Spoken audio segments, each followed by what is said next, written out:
का जो थर्ड, तो डी का आएगा थर्ड। तो इस तरीके का आ गया टिनी ड्रॉपलेट्स। ट्रू, तो फाइनल आंसर क्या आएगा? ट्रू। तो ये इसका आंसर है। आप आगे वाला भी देख लो। अगर आप भी रीडिंग के 40 क्वेश्चंस के पीछे भाग रहे हो और 40 में से आपके जो सही आ रहे हैं वो 22, 23 सही आ रहे हैं, तो मैं आपको बताना चाहता हूँ भी आप भी उन 90% लोगों की लिस्ट में आ चुके हैं जिनको बेसिक कंसेप्ट रीडिंग का नहीं क्लियर और जिनकी इंप्रूवमेंट नहीं आ रही और जो इंस्टीट्यूट का जस्ट एक बिजनेस बन चुके हैं।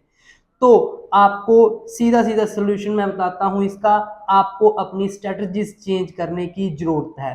तो इस वीडियो में मैं आपको बहुत अमेजिंग स्ट्रेटजीज बताने जा रहा हूं और उन स्ट्रेटजी के साथ मैं आपको क्वेश्चन को सोल्व आउट करके दिखाऊंगा भी। लिस्ट ऑफ हेडिंग को ऐसे क्लियर करते हैं, आपके फिलिप्स को ऐसे करते हैं, ट्रू फॉल्स को ऐसे करते हैं। अगर ये वीडियो आपने प्रॉपर एंड तक देख ली ना, तो आपको रीडिंग का देखने का आपका नजरिया चेंज हो जाएगा। रीडिंग बिल्कुल आपको आसान लगनी स्टार्ट हो जाएगी। ठीक है, तो सबसे पहले एक चीज छोटी सी मैं आपको बताना चाहता हूँ। जैसे कि मैंने स्टार्ट यहीं से किया, 40 में से आपके अगर 22, 23 सही आ रहे हैं तो उस चीज का कोई फायदा नहीं है। आपको अपनी स्ट्रेटजीज ऐसी लगानी चाहिए भी। अगर आप करो, मान लीजिए मैं कहता हूं भी आप 40 क्वेश्चन के पीछे मत भागो। आप अगर 30 भी क्वेश्चन अटेम्प्ट करते हो, अगर उसमें से आप 25, 26 अचीव कर लेते हैं तो आप 6 बैंड तक पहुंच जाओगे। ठीक है, अब रीडिंग को अटेम्प्ट करने का सही तरीका क्या है मैं आपको बताता हूं भी। अगर आपने क्या करना है, सबसे पहले पहला पैसेज करना है। पहले पैसेज में 1 से 13 क्वेश्चन होते हैं, सेकंड में आपके 14 to 27 और थर्ड में आपके 28 to 40। अब आपने अगर पहला सिर्फ पहला पैसेज उठाएं, 13 में से जब सही 10 हो देन सेकंड पे जाएं, जब 27 में से सही 25 हो देन आप फोर्थ में थर्ड पे जाएं, तो आपका स्कोर ऑटोमेटिक ही 40 प्लस पहुंच जाएगा। आपको एक्यूरेसी पे फोकस करना है, ना कि आपको इस चीज पे भी मेरे तीनों पैसेज कंप्लीट हो जाएं, 40 क्वेश्चन हो जाएं, सही आपके चाहे 10 भी ना आए। तो इस चीज को आपने फॉलो नहीं करना। चलो अब आते हैं आपकी अपने मेन टॉपिक पे, स्ट्रेटजीज के बाद। तो सबसे पहले यहाँ पे मेरे पास जो क्वेश्चन है वो है लिस्ट ऑफ हेडिंग का। बहुत मुश्किल लगती है बच्चों को, कोई बात नहीं, अभी आसान बना देते हैं। इसमें क्या है, सबसे पहले आपने लिस्ट को रीड करना है, कभी भी पैसेज की तरफ नहीं जाना। आपको करना क्या है, लिस्ट पे आना है। और यहाँ पे जो मैं स्ट्रेटजी यूज करता हूँ, मैं हमेशा वीडियोस में बताता हूँ, विजुअलाइजेशन प्लस एलिमिनेशन, ये दो स्ट्रेटजीज मैं यूज करता हूँ। अब इनका यूज करके मैं आपको क्वेश्चन सॉल्व करके भी दिखाऊंगा, एक एक दो दो आपके माइंड में फिट हो जाएंगी चीजें। सबसे पहले लिस्ट को अच्छे से रीड करो। मैं कहता हूँ 5 मिनट यहाँ पे ज्यादा अगर आप फालतू लगा दोगे ना लिस्ट को रीड करने में, आपके एंड में से 10 मिनट बच जाएंगे। और उसके बाद आपकी एक्यूरेसी देखना कितनी इंप्रूव होती है। जो भी स्ट्रेटजी है सारी की सारी बेस्ड है एक्यूरेसी के साथ, मतलब सही ज्यादा आएंगे इससे आपके। तो सबसे पहले लिस्ट को कैसे विजुअल्स बनाने हैं लिस्ट के, सबसे पहले देखो कैसे। तो यहाँ पे लिस्ट है, first is considering the ecological cost, मतलब कंसीडर करने हैं, मतलब सोचने हैं, कंसीडर करने हैं इकोलॉजिकल कॉस्ट। मतलब इसमें इकोलॉजिकल चीजें क्या होती हैं, जो इन्वायरमेंट फ्रेंडली होती हैं। तो इस जो भी इस पैसेज की, किसी पैसेज की अगर ये वाली जो टाइटल अगर आएगा तो उसमें इकोलॉजिकल कॉस्ट, इन्वायरमेंट फ्रेंडली बातें हुई होंगी भी। ऐसा करने से इन्वायरमेंट सही रहेगा, ऐसा करने से इन्वायरमेंट को और फायदा होगा, मतलब ऐसी बातें। Next is modification of to the design of snow gun, मतलब एक स्नोगन आपको पता है स्नोगन होती है लाइक उससे आप वाटर से स्नो बना सकते हो। तो उसमें मॉडिफिकेशन कि उसके डिजाइन में मॉडिफिकेशन की बातें हुई होंगी, मतलब जिस पैसेज में मॉडिफिकेशन की बातें हुई होंगी, स्नोगन में ये चीज सही नहीं है, अगर इससे ये चीज हो जाए तो वो ज्यादा अच्छी रहेगी। ठीक है, ऐसे विजुअल बनाओ। Need for different varieties of snow, मतलब स्नो की वराइटीज की बात हुई होगी, प्लस उसकी यूज की बातें हुई होंगी भी। ये इस तरीके की स्नो का ये यूज है, इस तरीके की स्नो का ये यूज है, मतलब स्नो की वैरायटी भी होगी और उसके यूज की बातें भी हुई होंगी। तो ऐसा करके आपने सारी की सारी लिस्ट के विजुअल बना लेने हैं। जैसे अगले, local concern to the environmental issue, मतलब पब्लिक का, लोकल क्या होता है भी वहां के लोकल लोगों का कंसर्न, मतलब उनको लाइक टेंशन वगैरह किस चीज की, इन्वायरमेंटल इश्यूज की। मतलब किसी चीज से इन्वायरमेंटल इशू, मतलब इन्वायरमेंट खराब हो रहा होगा तो उन लोग उस पर अपना एतराज जता रहे होंगे उस चीज के बारे में। एक प्रॉब्लम एंड ए सोल्यूशन, एक प्रॉब्लम और उसका एक सोल्यूशन, मतलब ये प्रॉब्लम है ये सोल्यूशन है, एक ही पैराग्राफ में जिसमें एक प्रॉब्लम प्लस उसके सोल्यूशन की बात रही होगी, उसका आप सिंपली ये लगा देना आंसर। ऐसे ही application beyond of ski slope, ski slopes अगर आपको नहीं पता तो नो इशू, आपको पैसेज में पता चल जाएगा उसकी application. Converting wet snow into dry, तो यहाँ पे बताया गया होगा भी कैसे वेट स्नो को ड्राई स्नो में आप कन्वर्ट कर सकते हो, पूरी प्रोसेस बताई गई होगी, ठीक है। ऐसे सारी की सारी आपने लिस्ट के विजुअल बना लेने। अब सबसे इंपॉर्टेंट बात, कभी भी आपकी जो लिस्ट ऑफ हेडिंग है एक कीवर्ड से आप मत लगाना, एक कीवर्ड से या एक लाइन से कभी भी लिस्ट ऑफ हेडिंग नहीं लगेगी। मान लीजिए ये आपकी जो फर्स्ट हेडिंग है, ये किसी पैसेज की हेडिंग तब लगेगी जब उस पैसेज का मैक्सिमम प्रोपोर्शन इसी तरीके की बातें कर रहा होगा, एनवायरमेंट फ्रेंडली बातें कर रहा होगा, तो मैं इसको लगाऊंगा। मतलब एक लाइन और एक वर्ड से आपने कभी भी लिस्ट ऑफ हेडिंग नहीं लगानी। मैक्सिमम मान लीजिए पांच लाइंस है पैसेज में, तो एटलीस्ट 2+ लाइंस अगर इस चीज के बारे में बात कर रहा होगा फिर मैं लगाऊंगा। वो 2+ लाइन कहीं भी हो सकती है, बीच में भी हो सकती है, ऊपर भी हो सकती है, नीचे भी हो सकती है, तो इस बात का आप ध्यान रखें, ठीक है। अब मान लीजिए मैंने एक अच्छे से इसको देख लिया, अब मैं आता हूं अपने पैसेज पे, मान लीजिए मैं यहाँ पे डी पैसेज कर रहा हूँ, ठीक है। एक पैसेज उठा लेते हैं डी, एक चीजें मैं आपको सॉल्व करके दिखाऊंगा। तो यहाँ पे मैंने देखा snow makers often talk about dry snow and wet snow, कह रहा है भी स्नो मेकर्स जो हैं वो अक्सर ही बातें करते हैं ड्राई और वेट स्नो की। ड्राई स्नो क्या है, relatively low amount of water, dry snow में आपको पता ड्राई है मतलब उसमें लो अमाउंट का वाटर आता है, वो लाइट होती है और पाउडरी सी होती है, ठीक है। This type of snow is excellent for skiing, मतलब वो स्केटिंग नहीं करते जो आप चलते हैं उसके लिए कहते हैं वो बेस्ट होती हैं, क्योंकि ये इजिली लाइक उस पे ग्लाइड कर जाती हैं वो चीजें। One of the advantage of using a snow maker is that this powdery snow can be produce to give a ski slopes a level surface, तो स्काई स्लोप होता होगा उसमें ये ज्यादा हेल्प करती है उसको प्रोड्यूस करने में। However on the slope which receive heavy use resort owners also use denser wet snow underneath the dry snow, तो ये अब ड्राई और वेट स्नो दोनों के यूजेस की बातें कर रहे हैं। ड्राई स्नो कह रहे हैं वो लाइक वो स्केटिंग वगैरह जो भी होती है उसके लिए अच्छी होती है, और वेट स्नो की ये बात कर रहे हैं अभी लाइक यहाँ पे इन्होंने जैसे बताया अभी किसके लिए, underneath to the dry snow, ठीक है। उसके बाद many resort build up the snow depth this way once or twice a year then regularly coat the trails with a layer of dry snow throughout the winter, तो मतलब वही भी like वो जो मैंने कुछ कोई चीज बनाते हैं और उनको हमेशा ड्राई स्नो से कवर करते जाते हैं, लेयर से कवर करते जाते हैं हर विंटर में एक बार दो बार। तो यहाँ पे हुआ क्या है, तो यहाँ पे मुझे पता चल गया वो ड्राई और वेट स्नो के यूज की बात कर रहे हैं। वो ड्राई और वेट स्नो एक तरीके की स्नो की वैरायटी है। अब मैं आऊंगा अपनी लिस्ट ऑफ हेडिंग में, तो मैं स्टार्टिंग से लगूंगा। इकोलॉजिकल कॉस्ट की बात नहीं हुई, ये है एलिमिनेशन स्ट्रेटजी। उसके बाद मॉडिफिकेशन की कोई स्नोगन की बात तो हुई नहीं है।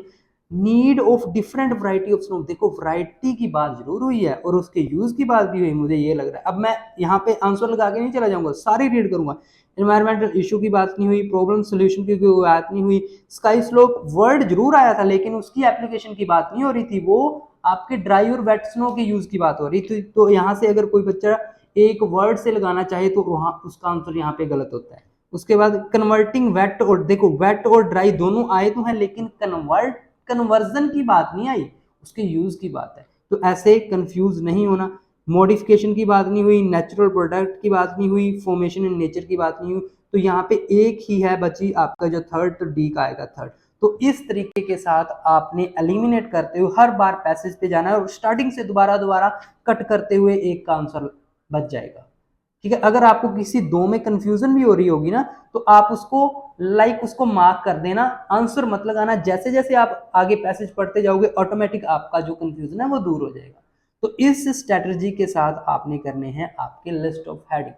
तो अब बात करते हैं आपके नेक्स्ट, ये डायग्राम वाले फिलअप्स हैं। इसमें क्या होता है, सबसे चीज मैं आपको इंपॉर्टेंट बताऊं, बच्चे क्या करते हैं नॉर्मली पढ़ के चले जाते हैं, वो इस चीज पे ध्यान नहीं देते जो आपका यहाँ पे ये आपको मार्क किया गया होता है, इस पे बहुत कम बच्चे ध्यान देते हैं। तो आपको ये ध्यान देना भी किस पे, देखो यहाँ पे कुछ है, ये डॉट से हैं और इसके बारे में बात हो रही है।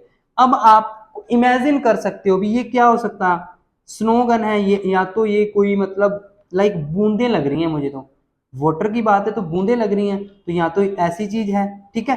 अब यहाँ पे है डैश एयर, तो यहाँ ये वाली एयर, ठीक है, यहाँ पे कोई एयर जा रही है, वो वाली है। अब सबसे इंपॉर्टेंट स्ट्रेटजी इस चीज में क्या है, यहाँ पे जो आपका फिलअप होगा, फिलअप से आगे जो वर्ड है उसको आपने माइंड में रखना है। यहाँ पे इनटू है, यहाँ पे फिलअप के आगे नहीं है, पीछे है एयर है। यहाँ पे फिलअप के आगे कुछ नहीं है, पीछे आर फॉर्म्ड है।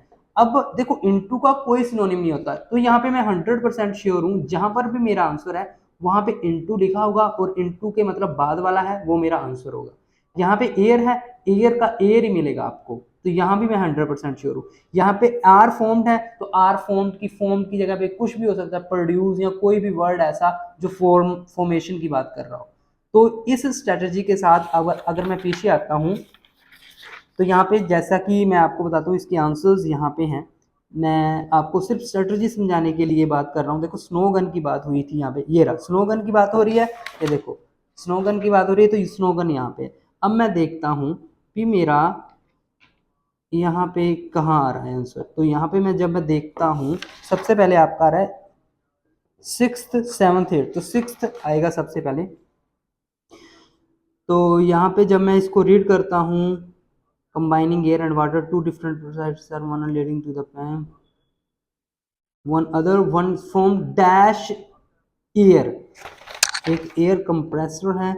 Then when the dashed air passes through the hose into the gun, अब यहाँ पे आपका होस है, तो यहाँ से कौन सी एयर, देखो फिलअप के बाद एयर लिखा है, तो यहाँ पे फिलअप के बाद एयर लिखा है, तो यहाँ पे एक वर्ड आया कंप्रेस्ड, इसके बाद है एयर, तो एयर से पहले क्या है कंप्रेस्ड, तो ये है आपका आंसर। ठीक है, उसके बाद नेक्स्ट है, आप आगे चलो।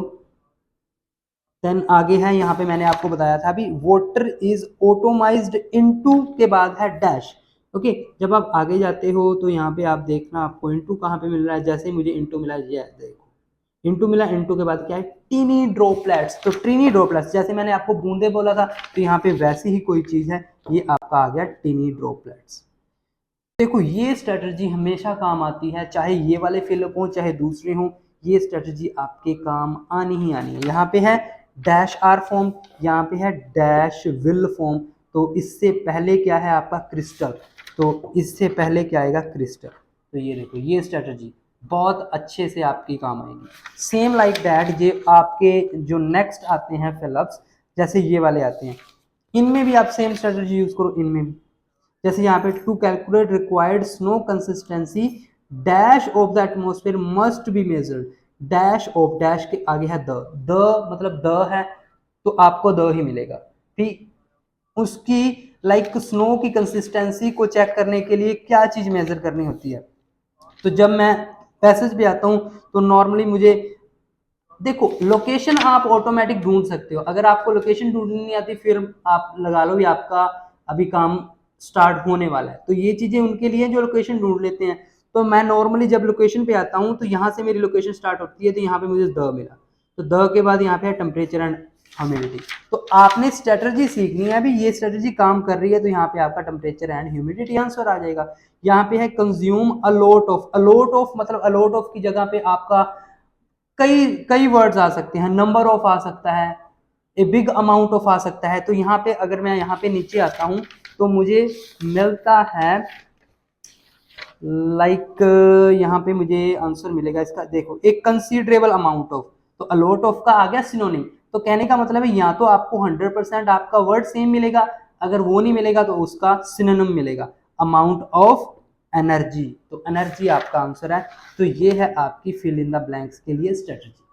ऐसे करोगे तो भाई विद कॉन्फिडेंस के साथ आपका आंसर लगेगा भी हाँ भी मेरा आंसर सही है, एक्यूरेसी के साथ आंसर, ऐसा नहीं है आके आप ये कहोगे पता नहीं सही है या गलत है, आप श्योरिटी के साथ लगा के आओगे यार मेरा तो सही है, मैंने तो पूरा चेक अच्छे से किया है, मेरा तो प्रॉपर मैच कर रही है चीजें, तो ऐसे बढ़ता है कॉन्फिडेंस। अगर कॉन्फिडेंस बढ़ गया ना भाई, तो आप ये चीज का अंदाजा लगा लेना भी आप एक रीडिंग को जो आप 1 घंटे में कंप्लीट करते हो ना उसको 40 मिनट्स में कंप्लीट करना स्टार्ट कर दोगे, क्योंकि बच्चे डर के कारण ही तो टाइम लगता है ना, जब आप में कॉन्फिडेंस होगा आपके आंसर सही होंगे, ऑटोमेटिक ही आपका टाइम कम लगेगा, आपका स्कोर बूस्ट करेगा। नेक्स्ट है आपकी जो आती हैं इंफॉर्मेशन कंटेनिंग। अब इंफॉर्मेशन कंटेनिंग की स्ट्रेटजी क्या है, इसकी स्ट्रेटजी देखो लिस्ट ऑफ हेडिंग की तरह सेम नहीं है, कई बच्चों को सेम लगता है। लिस्ट ऑफ हेडिंग में तो आप एक कीवर्ड्स और एक लाइन से आंसर नहीं लगा सकते थे, इसमें आप अपने कीवर्ड और अपने लाइन से लगा सकते हो, क्योंकि देखो इंफॉर्मेशन तो एक वर्ड एक लाइन में भी हो सकती है ना।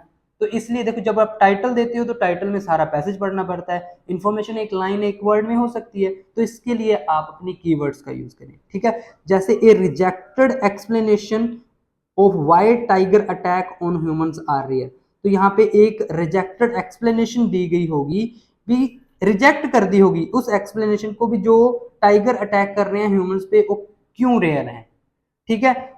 यहाँ पे आप कीवर्ड्स पे चलोगे, यहाँ a reason why tiger attack on human might be expected to happen more often when they do, उसके बाद explanation of situation in which humans are more likely to be attack by tigers, तो examples दिए गए होंगे, a claim about relative frequency of tiger attack on humans, मतलब थोड़ा सा data बताया गया होगा, फ्रीक्वेंसी वर्ड आ गया तो मुझे लग रहा है। उसके बाद explanation of tiger behaviour based on principle of ethology, तो एक्सप्लेन किया गया होगा भी टाइगर का बिहेवियर है जो किस पे बेस्ड है, प्रिंसिपल ऑफ इथोलॉजी पे।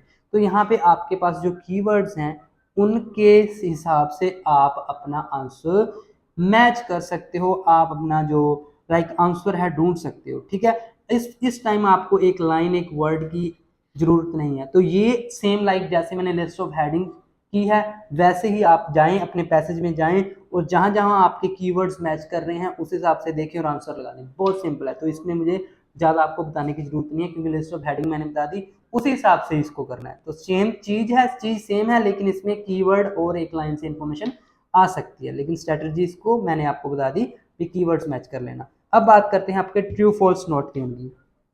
अब देखो ट्रू फॉल्स नॉट गिवन में जो स्ट्रेटजी आपने यूज करनी है उसको मैं यहाँ पर लिख रहा हूँ फाइनल, ठीक है। आपका सबसे पहला मोटिव ये होना चाहिए भी आपने क्या करना है, जो आपको ट्रू फॉल्स नॉट गिवन दे रहे हैं ना उसमें बच्चे कंफ्यूज किस में होते हैं, फॉल्स एंड नॉट गिवन में। अब आपने करना क्या है, आपने ये करना है भी आपको अपने क्वेश्चन को 3 पार्ट में कर देना है डिवाइड, ठीक है। मान लीजिए ये क्वेश्चन है, the fear of humans may B pass down, may be pass down in tigers gene, मतलब जो ह्यूमंस का फियर है ना वो टाइगर्स के जीन में ही पास्ड होता है, वो कह रहे हैं, ठीक है। Fear of humans may be, शायद हो सकता है, मे बी लगाए, in the tigers genes, tiger के जीन में। तो मैंने इसको 3 पार्ट में डिवाइड कर दिया, एक तो ह्यूमन का फियर है तो शायद पास हो सकता है, और टाइगर के जीन में 3 पार्ट, ठीक है। अगर तो मुझे तीनों के तीनों एक लाइन में वहां पे सेम लोकेशन पे मिल गए, मतलब पहला पार्ट भी मिल गया, दूसरा भी मिल गया, तीसरा भी मिल गया, तो मेरा आंसर आएगा लास्ट में true.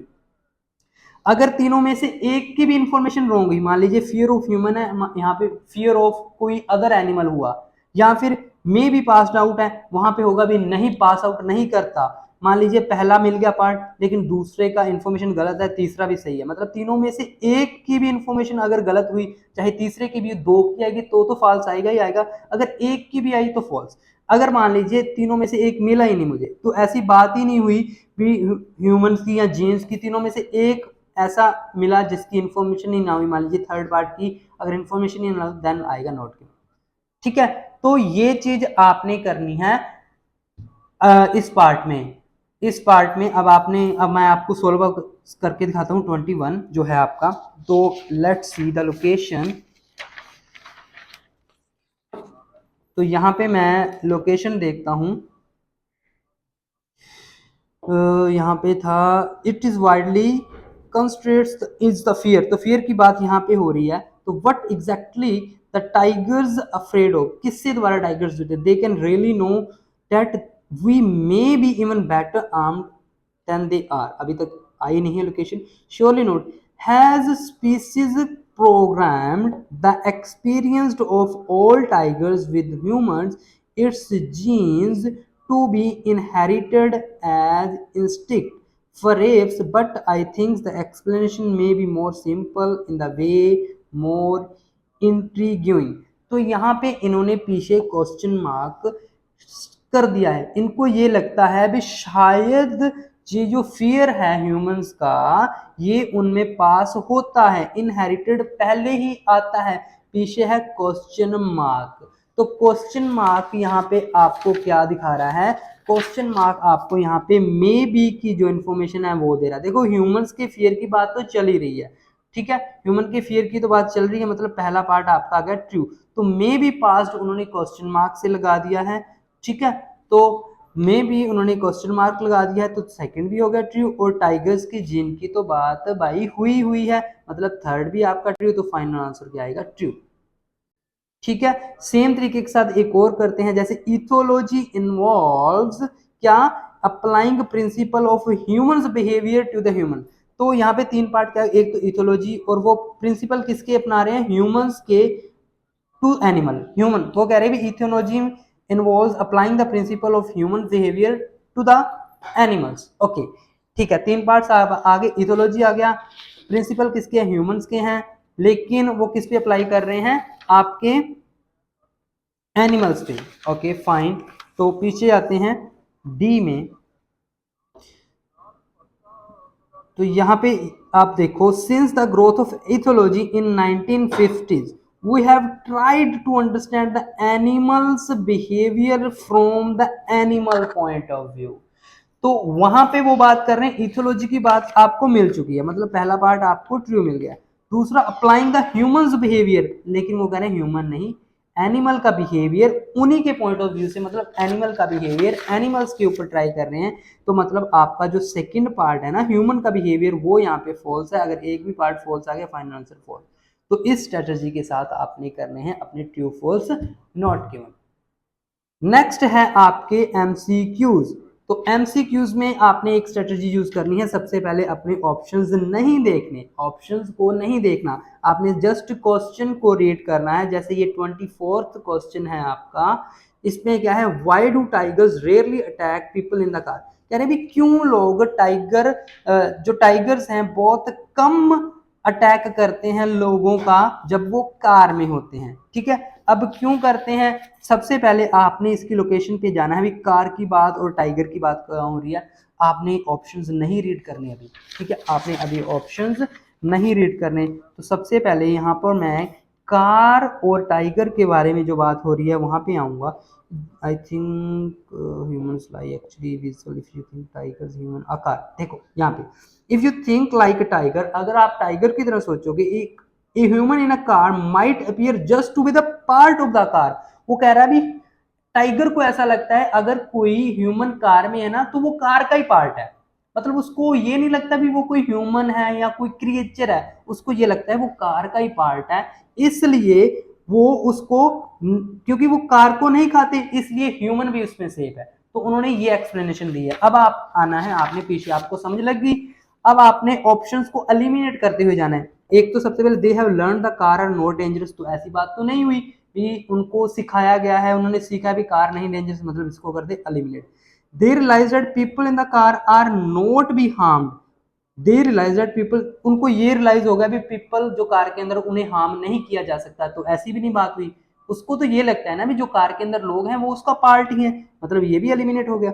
They do not think people in the car are living creatures, तो उसमें भी यही लिखा था ना, वो people in the car are the part of the car, मतलब वो कार के पार्ट है, वो नॉन लिविंग है, तो उसको ये लगता है भी वो क्रिएचर्स ही नहीं है, वो उसका पार्ट ही है। तो ये do not think in the car are living creature, तो ये इसका आंसर है। आप आगे वाला भी देख लो, इसकी भी बात कोई नहीं हुई। तो ऐसे एलिमिनेट करते हुए जाओ और आपका आंसर मिल गया।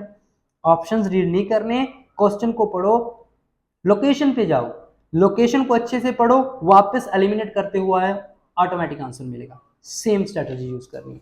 तो अब बात करते हैं आपके last and final question type की, जो बहुत से बच्चों को मुश्किल लगता है, सिनोनिम्स वाले आपके फिल इन द ब्लैंक्स। बहुत से बच्चे यहाँ पे कह रहे थे, देखो इसके लिए मैं आपको एक टिप बता दूं। सबसे पहले तो इस क्वेश्चन को हमेशा करना ही लास्ट में है, तो इस क्वेश्चन को करना ही हमेशा लास्ट में है सिनोनिम्स वालों को, ठीक है। उसके बाद यहाँ पे मैं आपको टिप बता दूं, इस जब बच्चे यहाँ पे पहुंचते हैं ना, तो बहुत टाइम कम होता है भाई, बहुत टाइम कम होता है, ठीक है। इसलिए मैं आपको एक तरीका बताता हूँ, आप अपनी इमेजिनेशन के साथ भी इसके आंसर्स लगा सकते हो भाई, इमेजिनेशन के साथ। कैसे? अभी आपको बताता हूँ। सबसे पहले यहाँ पे क्या हो रही है, Jefferies argue that reasons why dash did not find about the new uses of aspirin, क्यों उनको नहीं पता चला, किनको नहीं पता चला? यूजफुल को, ये तो आ ही नहीं सकता, इमेजिन करो। चीप को, आ ही नहीं सकता। Why state did not find, तो मुझे नहीं लगता स्टेट। वाई इंटरनेशनल, नहीं। Why major drug companies did not, क्योंकि एस्प्रिन की बात हो रही है ना, तो तो एस्प्रिन मुझे लग रहा है भी हाँ भी ड्रग कंपनीज हो सकता है यहाँ पे, मुझे प्रॉफिटेबल तो आ ही नहीं सकता, वाई कमर्शियल नहीं आ सकता, पब्लिक सेक्टर ग्रुप साइंटिस्ट ठीक है इसका भी आ सकता है, हेल्थ ऑफिशियल ये भी आ सकता है। तो यहाँ पे मुझे 3 ऑप्शन मिल चुके हैं, ठीक है। तो मुझे लगता है मेरा आंसर ई एच और आई, ई एच और आई के बीच में एक होगा। देन नेक्स्ट इज, ऐसे सबका लगा लो, उसके बाद यहाँ पे है that aspirin is no longer a dash drug, aspirin एक डैश यूजफुल ड्रग नहीं है, हो सकता है, चीप ड्रग नहीं है ना, ये नहीं हो सकता, स्टेट ड्रग नहीं हो सकता, इंटरनेशनल ड्रग नहीं हो सकता, कंपनीज नहीं हो सकता, प्रॉफिटेबल ड्रग नहीं हो सकता है, कमर्शियल ड्रग नहीं हो सकता है, ये भी नहीं आएगा, ये भी नहीं आएगा, मतलब आपका बच्चा है जी एफ और ए।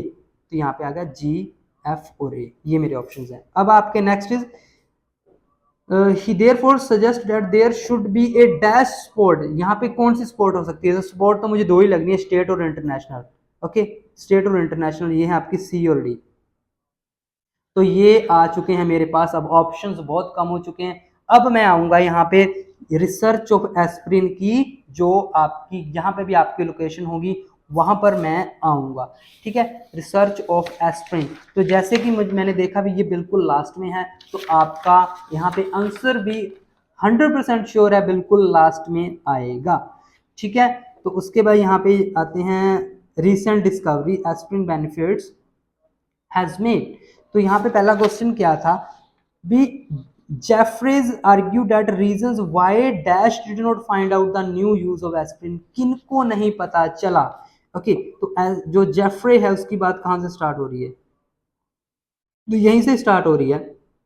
Big pharmaceutical companies, they were made by scientists working in the public sector. The reason that for very simple and straightforward, Jeffries यहाँ से आ रही है, says in his book, drug companies will only pursue just that is going to deliver financial benefit. There is no profit in aspirin anymore. तो वो किसकी बात कर रहा है? वो ड्रग कंपनीज की बात कर रहा है। भी उनको नहीं पता, उनका ध्यान क्या है, सिर्फ फाइनेंशियल चीजों पे ही है, उसको ये नहीं पता क्या हो रहा है क्या नहीं हो रहा। देखो सिनोनिम्स वाले में आपको लाइक एक इमेजिनेशन यूज करनी पड़ेगी, एग्जैक्ट क्वेश्चन एग्जैक्ट आंसर आपको नहीं मिलेगा। जैसे मैंने जेफ्रे देखा वहां से स्टार्ट हो रहा है, तो उस अकॉर्डिंग मैं देखूंगा कि वो ड्रग कंपनीज की बात कर रहा था, तो इसलिए मैं अपना आंसर एक तरीके से ई लगा कर आ जाऊंगा। 100% कभी भी आप इस चीज में कंफर्म नहीं होंगे, क्योंकि ये क्वेश्चन ही ऐसे हैं।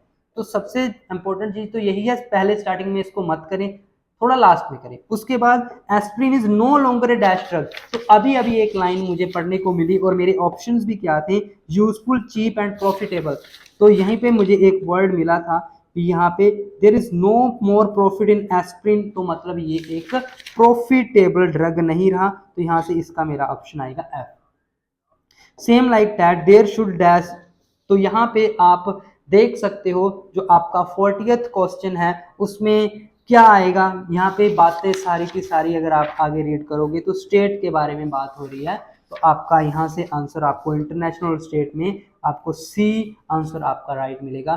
तो ऐसे आपने एक बार, अगर आपके पास टाइम नहीं होगा तो आप जस्ट इमेजिनेशन से लगा के आ जाओ, ठीक है। सीधा डायरेक्ट सीधा तुक्का लगाने से अच्छा है थोड़ा सा दिमाग से तुक्का लगाओ, ठीक है, तो अच्छा होगा। तो ऐसे करनी है आपने कंप्लीट रीडिंग, ठीक है। एक चीज की इंफॉर्मेशन और दे दूं, मेरा 15 डेज का राइटिंग का बैच अभी रनिंग में है, राइटिंग फॉर एकेडमिक स्टूडेंट्स, ठीक है। इन 15 डेज में मैं टास्क 1 और टास्क 2 की प्रिपरेशन करवा रहा हूँ, और इतनी अमेजिंग प्रिपरेशन करवा रहा हूँ। हर तरीके के टास्क 1 मैं खुद लिखता हूँ वहां पर, और हर तरीके के आपके टास्क 2 मैं खुद लिखूंगा। तो इन क्लासेस में मैं आपको रिकॉर्डेड लेक्चर्स दूंगा, आपको स्पेशल नोट्स देंगे, आपको आपके लाइक राइटिंग चेकअप मिलेगा, और 2 मॉक टेस्ट मिलेंगे।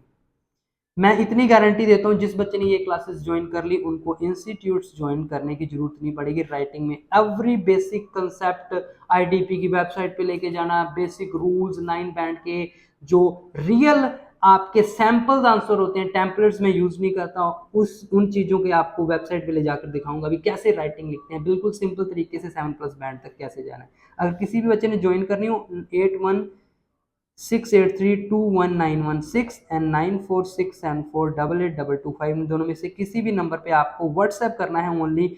ऑनलाइन राइटिंग क्लास लिखकर आपको इन्फॉर्मेशन मिल जाएगी। थोड़ी सी इन्फॉर्मेशन बता दूं, 15 डेज की फीस 1500 ही है हमारी, तो कोई भी फीस का हो तो वो बच्चा अभी यहाँ से नोट कर ले। तो ये थी आपकी कंप्लीट रीडिंग की वीडियो। अगर आपको वीडियो अच्छी लगी हो चैनल को कर लें सब्सक्राइब, वीडियो कर दें लाइक और शेयर करना मत भूलना।